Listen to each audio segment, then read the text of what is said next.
नमस्कार मंडळी.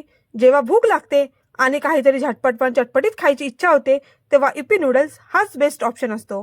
चला तर मग आज काहीतरी खास पद्धतीने इप्पी नूडल्स बनवूया. कढईत तेल गरम करा.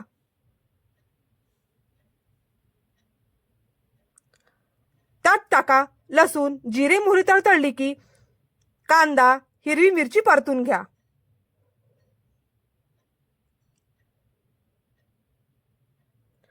आता त्यात टोमॅटो घालून मऊ होऊ द्या.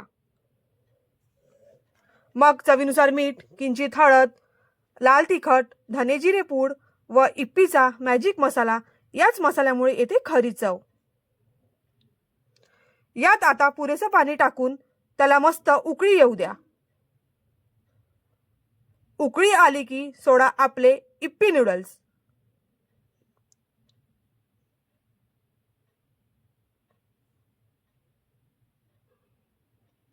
वरून झाकण ठेवा आणि फक्त 2 मिनिटे वाफ द्या. आणि हे बघा, आपले गरमागरम मसालेदार आणि चटपटीत इप्पी नूडल्स खाण्यासाठी एकदम तयार आहे.